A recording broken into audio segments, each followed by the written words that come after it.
শুরুতে জানিয়ে দেব শিরোনামগুলো।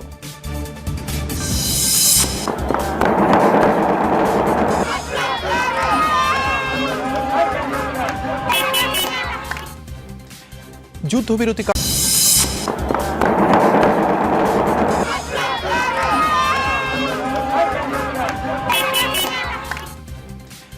যুদ্ধবিরতি কার্যকরের খবরে উচ্ছ্বসিত হলেও ইসরায়েলকে বিশ্বাস করতে পারছেন না লেবানিজরা। আলোচনায় হিজবুল্লাহ না থাকায় স্থায়ী শান্তি নিয়ে শঙ্কা।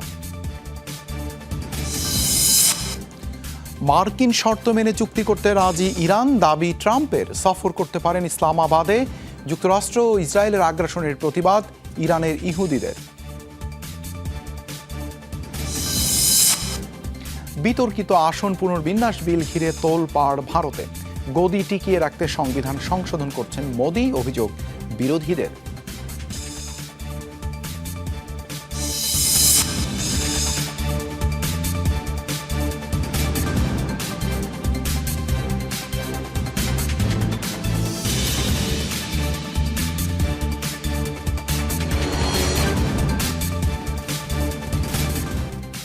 শিরোনামগুলো দেখছিলেন যমুনা আইডেসকে। আপনাদের সঙ্গে আছি আমি দেবাশিস রঞ্জন সরকার। ইসরায়েলের সাথে 10 দিনের যুদ্ধবিরতি কার্যকর হলেও পুরোপুরি আশ্বস্ত নন লেবানিজরা।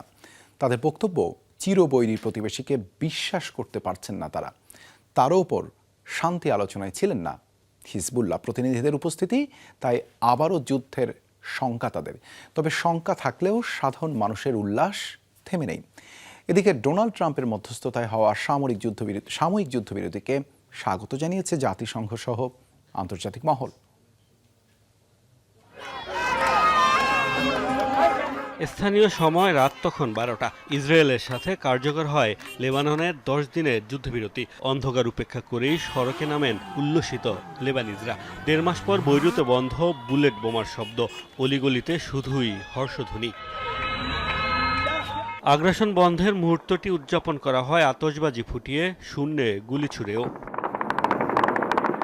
সাময়িকভাবে স্বস্তি উদযাপন করলেও দীর্ঘমেয়াদী শান্তি প্রতিষ্ঠা নিয়ে কাটেনি লেবানিজদের শঙ্কা। হিজবুল্লাহ না থাকায় চুক্তির উপর ভরসা করতে পারছেন না অনেকে। আস্থা নেই দখলদার ইসরায়েলিদের উপরও। মনে হয় না যুদ্ধবিরতি টেকসই হবে। ভুলে গেলে চলবে না, বৃহত্তর ইসরায়েলের অংশ হিসেবেই এই যুদ্ধ পরিকল্পনা। লেবাননের দক্ষিণাঞ্চল হলো তাদের গ্যালিলি, সুতরাং আবারও শুরু হবে লড়াই। 2024 সালেও একই ঘটনা ঘটেছিল, কার্যকর হয়েছিল যুদ্ধবিরতি। তবে দক্ষিণ লেবানন থেকে সম্পূর্ণভাবে ইসরায়েলি সেনা প্রত্যাহার করা হলেই ফিরবে স্বস্তি। এরই মধ্যে ক্ষতিগ্রস্ত কিন্তু গুরুত্বপূর্ণ অবকাঠামোর মেরামত শুরু করেছে লেবানন কর্তৃপক্ষ। 10 দিনের যুদ্ধবিরতিকে স্বাগত জানিয়েছে প্রতিবেশী ও ইউরোপের দেশগুলো। মার্কিন প্রেসিডেন্টের প্রত্যাশা, চুক্তি মানবে হিজবুল্লাহ। দীর্ঘমেয়াদী সমাধানের আহ্বান জাতিসংঘ মহাসচিবের।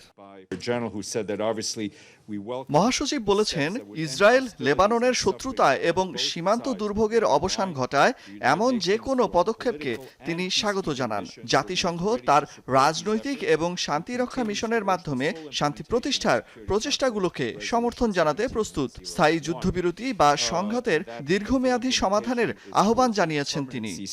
1.5 মাসের ইসরায়েলি নারকীয়তায় লেবাননে প্রাণ গেছে 2000-এর বেশি মানুষের, বাস্তুচ্যুত 12 লাখের বেশি। মোস্তফা মাহমুদ, যমুনা নিউজ। লেবাননের সাথে যুদ্ধবিরতি চুক্তি কার্যকরের কয়েক ঘন্টার মাথায় তা ভঙ্গের অভিযোগ উঠেছে ইসরায়েলের বিরুদ্ধে। লেবানিজ গণমাধ্যম দ্য লেবানন 24-এর দাবি, একটি অ্যাম্বুলেন্সকে লক্ষ্য করে হামলা চালিয়েছে আইডিএফ। দক্ষিণ লেবাননের নাবাতিয়ে প্রদেশে চালানো হয় এই হামলা। সেই সময় ইসলামিক হেলথ অথরিটির সাথে সংশ্লিষ্ট একটি অ্যাম্বুলেন্স টিমের দিকে নিক্ষেপ করা হয় আর্টিলারি শেল। মেশিনগান দিয়েও ছোঁড়া হয় গুলি। এতে বেশ কয়েকজন হতাহত হয়েছে বলেও জানিয়েছে লেবানিজ মিডিয়া। 10 দিনের যুদ্ধবিরতির মাঝেও লেবাননের নিরাপত্তার অজুহাতে সেনা সরাবে না ইসরায়েল, জানিয়েছেন ইসরায়েলের প্রধানমন্ত্রী বেনিয়ামিন নেতানিয়াহু। লেবাননে একটি নিরাপদ অঞ্চলে অবস্থান করছি আমরা। এটি একটি নিরাপত্তা বলয় যা সমুদ্র থেকে শুরু হয়ে মাউন্ট ডোব এবং মাউন্ট হারমনের উপকণ্ঠ পেরিয়ে সিরিয়ার সীমান্ত পর্যন্ত বিস্তৃত। যুদ্ধবিরতির 10 দিনও সেনারা থাকবে সেখানে। ইরানের প্রেসিডেন্ট মাসুদ পেজেশকিয়ানের সঙ্গে সাক্ষাৎ করেছেন দেশটিতে সফররত পাকিস্তানের প্রতিরক্ষা প্রধান ও ফিল্ড মার্শাল আসিম মুনির। বৃহস্পতিবার তেহরানের প্রেসিডেন্ট কার্যালয়ে দুজন বৈঠক করেন। এ সময় ইরানের পররাষ্ট্রমন্ত্রী আব্বাস আরাকচি সহ দুপক্ষের উচ্চ পদস্থ কূটনীতিক ও প্রতিনিধি দল উপস্থিত ছিলেন। সাক্ষাতে চলমান যুদ্ধবিরতি নিয়ে আলোচনা হয়। এর আগে IRGC কমান্ডার সহ দেশটির শীর্ষ কর্মকর্তাদের সাথে বৈঠক করেন পাকিস্তানের মধ্যস্থতাকারীরা। ইরান যুক্তরাষ্ট্র শান্তি আলোচনার পরবর্তী করণীয় নির্ধারণে পাকিস্তান প্রতিনিধি দলের এই সফর।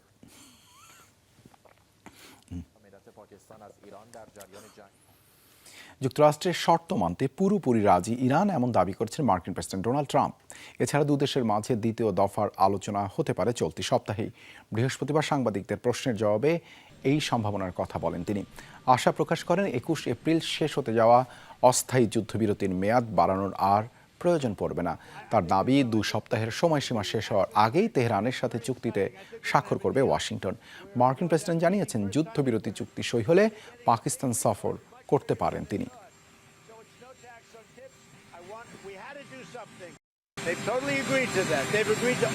আমাদের কিছু একটা করতেই হতো, নিশ্চিত করতে হতো ইরান যেন কখনোই পারমাণবিক অস্ত্র অর্জন করতে না পারে। আমরা এখন সেই অবস্থায় পৌঁছেছি। তারা এতে রাজি হয়েছে, পুরোপুরি রাজি হয়েছে, প্রায় সব বিষয়ে সম্মত তারা। এবার পোপ ফ্রান্সিসের সাথে বিবাদের বিষয়ে মুখ খুললেন মার্কিন প্রেসিডেন্ট ডোনাল্ড ট্রাম্প। তিনি জানান পোপের অবস্থানের সাথে একমত নন তিনি। যুক্তি দেন ইরান পারমাণবিক শক্তি অর্জন করলে তা এক গুরুতর হুমকি হয়ে উঠবে গোটা বিশ্বের জন্য। এ সময় বিক্ষোভকারীদের উপর ইরানের দমন পীড়নের কথাও উল্লেখ করেন। আমি তার সাথে বিবাদ করছি না। পোপ বলেছেন ইরানের পারমাণবিক অস্ত্র থাকার অধিকার আছে। আমি বলেছি ইরানের পারমাণবিক অস্ত্র থাকার অধিকার নেই। আর পোপ কি গত 2-3 মাসে নিহত বিক্ষোভকারীদের কথা ভাবছেন না? আমি তার সাথে দ্বিমত পোষণ করতেই পারি। পোপের সাথে দ্বিমত পোষণ করার অধিকার আমার আছে। ইরানে চলমান যুদ্ধ পরিস্থিতিতে নিজ জন্মভূমির প্রতি শান্তি কামনার প্রার্থনা করেছেন দেশটির ইহুদিরা। জায়নবাদী ইসরায়েল ও সাম্রাজ্যবাদী যুক্তরাষ্ট্রের আগ্রাসনের প্রতিবাদে সরব তারা। হামলায় নিহত সর্বোচ্চ ধর্মীয় নেতা আয়াতুল্লাহ আলী খামেনির মৃত্যুতেও গভীর শোক জানান ইহুদি সম্প্রদায়ের এসব ইরানি। ইহুদিদের বিরুদ্ধে নয়, বরং জায়নবাদ মার্কিন সাম্রাজ্যবাদের বিরুদ্ধে লড়ছে তেহরান, দাবি তাদের। ইরানের একটি সিনাগগের দৃশ্য এটি। প্রার্থনায় অংশ নিতে সেখানে জড়ো হয়েছে ইহুদিরা। উদ্দেশ্য যুদ্ধ পরিস্থিতিতে নিজ জন্মভূমির শান্তি কামনা। ইসরায়েলের জায়নিস্ট সরকারের সাথে যুদ্ধে মাতৃভূমি ইরানকেই সমর্থন জানাচ্ছেন এসব ইরানি ইহুদি। আর তাদের অবস্থান স্পষ্ট করতে আয়োজন বিশেষ এ প্রার্থনার। যুক্তরাষ্ট্র ইসরায়েল যৌথ বাহিনীর হামলায় প্রয়াত সর্বোচ্চ নেতা আয়াতুল্লাহ আলী খামেনির মৃত্যুতেও গভীর শোক প্রকাশ করে এসব মানুষ। তার শাসনামলে ইরানের ইহুদি সম্প্রদায় বেশ নিরাপদে ছিল বলেও জানান তারা। তিনি ইরানি মুসলমানদের ধর্মীয় নেতা হলেও আমাদের কাছে ছিলেন একজন রাজনৈতিক ও জাতীয় নেতা। তার মৃত্যুতে আমাদের হৃদয় ভেঙে গেছে এবং আমরা শোকে মুহ্যমান। আমরা আশা করি যে তার নেতৃত্বে ইরানি ইহুদি সম্প্রদায় যে নিরাপত্তা পেয়েছিল তা ভবিষ্যতেও অব্যাহত থাকবে। চলমান যুদ্ধ ইরান বনাম ইহুদি নয়, বরং জায়ানবাদ ও মার্কিন সাম্রাজ্যবাদের বিরুদ্ধে তেহরানের যুদ্ধ, এমন দাবি করেন প্রার্থনায় আসা ইহুদিরা। সম্প্রতি যৌথ বাহিনীর চালানো হামলা থেকে রেহাই পায়নি ইরানে অবস্থিত ইহুদিদের উপাসনালয়ও, আর তা থেকেই পাওয়া যায় এর প্রমাণ।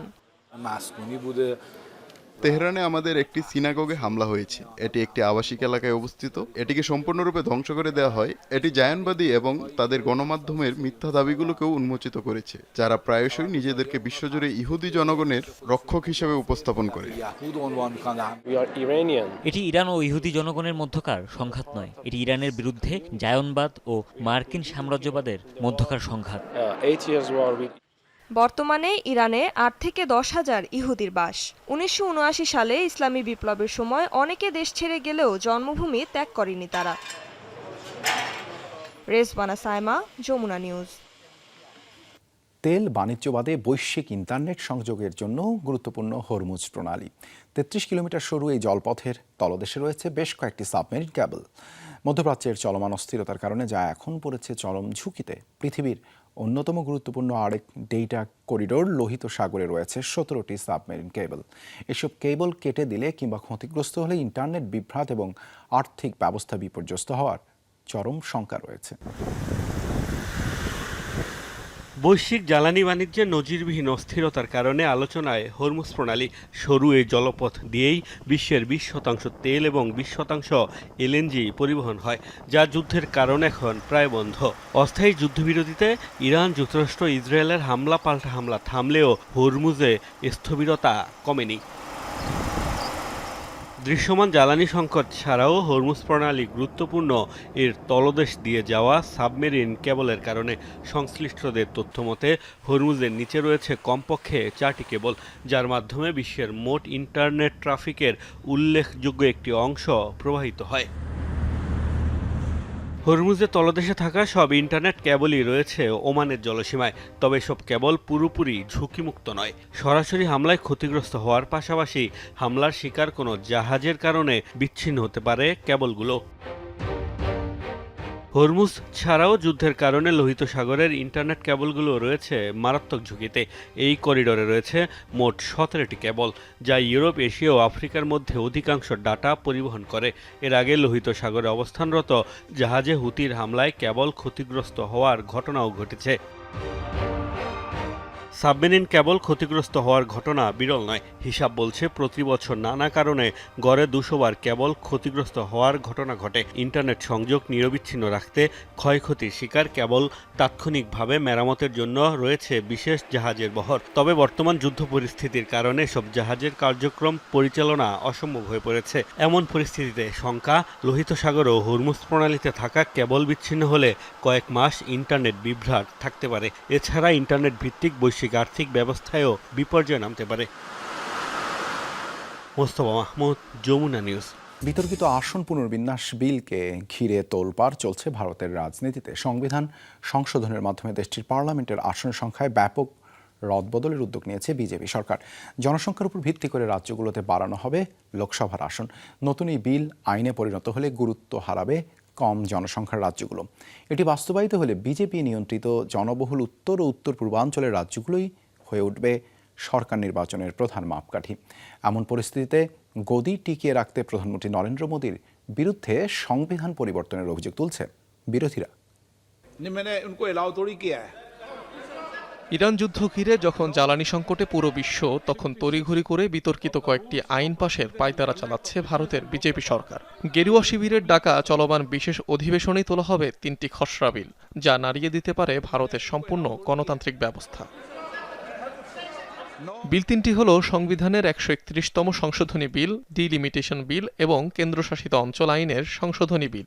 এর মধ্যে 2টি বিলে এমন প্রস্তাব করা হয়েছে যা বিশেষভাবে সুবিধা দিতে পারে ক্ষমতাসীন দল বিজেপিকে। বিলগুলোতে সংবিধানের 81তম অনুচ্ছেদের সংশোধন করে লোকসভার আসন 543 থেকে বাড়িয়ে 850 করার প্রস্তাব তুলেছে মোদী সরকার, যার মধ্যে 815টি রাজ্য ও 35টি আসন বরাদ্দ থাকবে কেন্দ্রশাসিত অঞ্চলগুলোর জন্য।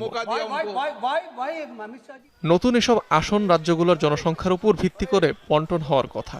সেই অনুসারে বিহার, উত্তর ও মধ্যপ্রদেশ, মহারাষ্ট্র, রাজস্থানের মতো জনবহুল রাজ্যগুলো পেতে যাচ্ছে অতিরিক্ত আসন। বিল অনুসারে বিজেপির শক্ত ঘাঁটি বিবেচিত এসব রাজ্যগুলোর লোকসভা আসন 200 থেকে বাড়িয়ে 361 করার প্রস্তাব দেওয়া হয়েছে।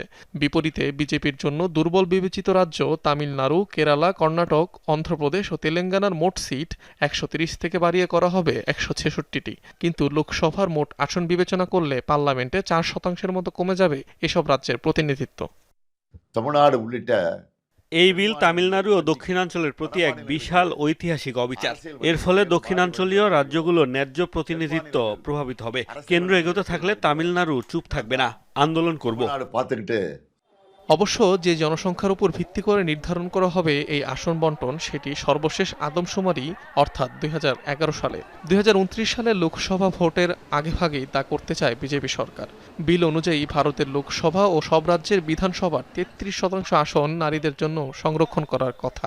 সেটিও নির্ধারিত হবে 2011 সালের আদমশুমারির উপর ভিত্তি করে। সমস্যা হলো 33% নারী আসন রাখতে গেলে নির্বাচনী এলাকার সীমানা পরিবর্তন করতে হবে, যেটি করলে লাভবান হতে পারে ক্ষমতাসীন দল। ভারতীয় জনতা পার্টিকে বিজেপি এবং তাদের নেওয়া সিদ্ধান্তগুলো বোঝা কঠিন। তারা SIR এর আড়ালে NRC চালাচ্ছিল। এখন নারী সংরক্ষণের আড়ালে লোকসভায় আসনের সংখ্যা বাড়ানোর সীমানা পুনর্বিন্যাসের কাজ করছে, যাতে তারা কখনোই না হারে। জনসংখ্যার বিস্ফোরণের দিকে নজর রেখে ১৯৭৬ সালে প্রতি ১০ বছর অন্তর অন্তর নির্বাচনী আসন পুনর্নির্ধারণের আইন ২৫ বছরের জন্য স্থগিত করে কংগ্রেস সরকার। পরে ২০০২ সালে আরও ২৫ বছরের জন্য বাড়ানো হয় সেই স্থগিতাদেশ, যা শেষ হয়েছে এই বছরে। অনিক রহমান, যমুনা নিউজ। সিরিয়া থেকে সরিয়ে নেওয়া হলো শেষ মার্কিন সামরিক ঘাঁটি। এর মাধ্যমে সিরিয়ায় শেষ হলো এক যুগের মার্কিন সামরিক উপস্থিতি। এর পাশাপাশি অবসান হলো মধ্যপ্রাচ্যে যুক্তরাষ্ট্রের সামরিক উপস্থিতির একটি বড় অধ্যায়। বৃহস্পতিবার হাসাকা অঞ্চলের কাসরাক সামরিক ঘাঁটি থেকে সরিয়ে নেওয়া হয় মার্কিন সেনাদের। পেন্টাগনের এই পদক্ষেপকে সিরিয়ার সার্বভৌমত্ব পুনরুদ্ধারের ধাপ হিসেবেই দেখছে দামেস্ক। সিরিয়ার কৌশলগতভাবে গুরুত্বপূর্ণ অঞ্চল হাসাকা, যেখানে অবস্থিত কাসরাক সামরিক ঘাঁটি। বৃহস্পতিবার এই ঘাঁটি থেকেই সরিয়ে নেওয়া হয় মার্কিন সেনাদের। ইরান সমর্থিত সশস্ত্র গোষ্ঠীগুলোর সম্ভাব্য হামলা এড়াতে অত্যন্ত সতর্কতার সাথে মার্কিন সেনা ও সামরিক সরঞ্জাম জর্ডান সীমান্ত হয়ে সরিয়ে নেওয়া হয়। এই ঘাঁটিটি বর্তমানে সিরিয়ান ডেমোক্রেটিক ফোর্সেস এসডিএফ এবং সরকারি বাহিনীর নিয়ন্ত্রণে রয়েছে। ২০১৪ সালে আইএসআইয়ের বিরুদ্ধে লড়াইয়ের অংশ হিসেবে সিরিয়ার সামরিক উপস্থিতি শুরু করে যুক্তরাষ্ট্র। সময়ের সাথে সাথে কুর্দি নেতৃত্বাধীন এসডিএফ বাহিনীকে সহায়তা এবং কৌশলগত ঘাঁটি স্থাপন ছিল তাদের মূল লক্ষ্য। সাম্প্রতিক বছরগুলো ইরান সমর্থিত মিলিশিয়া গ্রুপগুলোর হামলা, আঞ্চলিক উত্তেজনা এবং যুক্তরাষ্ট্রের অভ্যন্তরীণ রাজনৈতিক চাপ সব মিলিয়ে সিরিয়ায় মার্কিন উপস্থিতি নিয়ে প্রশ্ন বাড়তে থাকে। বিশ্লেষকরা বলছেন এই প্রত্যাহার সিরিয়ায় রাশিয়া ও ইরানের প্রভাব আরও বাড়াতে পারে। একই সাথে কুর্দি আরব নিয়ন্ত্রিত অঞ্চলগুলোর নিরাপত্তা নিয়েও তৈরি হয়েছে অনিশ্চয়তা। অন্যদিকে দামেস্ক সরকার একে সার্বভৌমত্ব পুনরুদ্ধারের একটি ধাপ হিসেবে দেখছে। তবে উত্তর পূর্ব সিরিয়ার বাস্তব নিয়ন্ত্রণ নিয়ে নতুন করে উত্তেজনা তৈরি হতে পারে বলেও আশঙ্কা করা হচ্ছে। মুশফিকা হাসান, যমুনা নিউজ। হরমুজ প্রণালী সহসা খুলে না দিলে ভবিষ্যতে আরও বাড়বে পেট্রোল, গ্যাস ও বিদ্যুতের দাম। বার্তা সংস্থা এপিকে দেয়া সাক্ষাৎকারে এই শঙ্কার কথা জানিয়েছেন আন্তর্জাতিক জ্বালানি সংস্থা আইইএ এর প্রধান ফাতি বিরল। এ সময় তিনি উল্লেখ করেন, জাপান, ভারত, চীন, পাকিস্তান ও বাংলাদেশ সহ এশিয়ার দেশগুলো জ্বালানি সংকটে সবচেয়ে বেশি ক্ষতিগ্রস্ত হবে। হরমুজ প্রণালী বন্ধের জেরে জ্বালানি সরবরাহ ব্যাহত হওয়ার এই ঘটনাকে ইতিহাসের সবচেয়ে বড় জ্বালানি সংকট আখ্যা দিয়েছেন তিনি। তার দাবি, ইউরোপের কাছে আর মাত্র ৬ সপ্তাহের জেট ফুয়েল অবশিষ্ট রয়েছে। এখনও যদি যুদ্ধ বন্ধ না করা হয় এবং হরমুজ প্রণালী খুলে না দেওয়া হয়, তাহলে অভ্যন্তরীণ রুটেও বাতিল হবে flight. Japan, Korea, India, China, Pakistan, ইরানের উপর ইসরায়েল যুক্তরাষ্ট্রের হামলার কারণে বন্ধ হরমুজ প্রণালী, যার কারণে বিশ্বের কিছু দেশ বেশি ক্ষতিগ্রস্ত। সবচেয়ে বেশি ভুগছে ভারত, পাকিস্তান, বাংলাদেশের মতো এশীয় দেশগুলো, কারণ তাদের জ্বালানির সিংহভাগ আসে হরমুজ প্রণালী দিয়ে। পরের প্রভাব পড়বে ইউরোপ ও আমেরিকায়। এর ফলে দুটি প্রভাব দেখতে পাবো। একটি হলো পেট্রোল, গ্যাস ও বিদ্যুতের উচ্চ মূল্য, অপরটি পেট্রোলজাত পণ্য বাজার থেকে উধাও হয়ে যাওয়া। কমানো হয়েছে মিয়ানমারের কারাবন্দী সাবেক নেত্রী অং সান সুচির সাজা। শুক্রবার রয়টার্সকে এই তথ্য জানিয়েছেন তার আইনজীবী। ২৭ বছরের কারাদণ্ড দেওয়া হয়েছিল ৮০ বছর বয়সী সুচিকে। কমানো হয়েছে এই সাজার ১/৬। তবে নোবেল শান্তি পুরস্কার জয়ী নেত্রীকে বাকি সাজা গৃহবন্দী অবস্থায় কাটানোর অনুমতি দেওয়া হবে কিনা তা এখনও স্পষ্ট নয় বলে জানিয়েছেন তার আইনজীবী। সুচির মিত্রদের দাবি, রাজনীতি থেকে তাকে দূরে রাখতেই তার বিরুদ্ধে আনা হয়েছে উস্কানি, দুর্নীতি, নির্বাচন জালিয়াতি ও রাষ্ট্রীয় গোপনীয়তা আইন লঙ্ঘন সহ নানা অভিযোগ। এদিকে মুক্তি দেওয়া হয়েছে মিয়ানমারের সাবেক প্রেসিডেন্ট উইন মিন্টকেও। ২০২১ সালের সামরিক অভ্যুত্থানের পর থেকেই কারাবন্দী ছিলেন তিনি। মিয়ানমারের হাজার হাজার বন্দীকে ধাপে ধাপে ক্ষমা বা মুক্তি দিচ্ছে দেশটির সরকার। এর অংশ হিসেবেই নমনীয়তা দেখানো হচ্ছে সুচি ও উইনের প্রতি। ইন্দোনেশিয়ার একটি হেলিকপ্টার বিধ্বস্ত হয়ে ৮ আরোহী সবাই নিহত হয়েছেন। দেশটির পশ্চিম কালিমাস্তান প্রদেশে হয়েছে এই দুর্ঘটনা। শুক্রবার কর্তৃপক্ষ জানায়, হেলিকপ্টারের ধ্বংসস্তূপ ও নিহতদের মরদেহ উদ্ধারে কাজ করছে উদ্ধারকর্মীরা। বৃহস্পতিবার উড্ডয়নের ৫ মিনিট পর এয়ারবাস H-13 জোর হেলিকপ্টারটির সাথে যোগাযোগ বিচ্ছিন্ন হয়ে যায়। পরে সেটি একটি ঘন জঙ্গলে বিধ্বস্ত হয়। এখনও দুর্ঘটনার কারণ জানা যায়নি। নিহতদের মধ্যে ৬ জন ছিল যাত্রী, বাকি 2 জন ক্রু। স্থানীয় পুলিশের পাশাপাশি সামরিক বাহিনীর সদস্যরাও অংশ নিয়েছে উদ্ধার কাজে।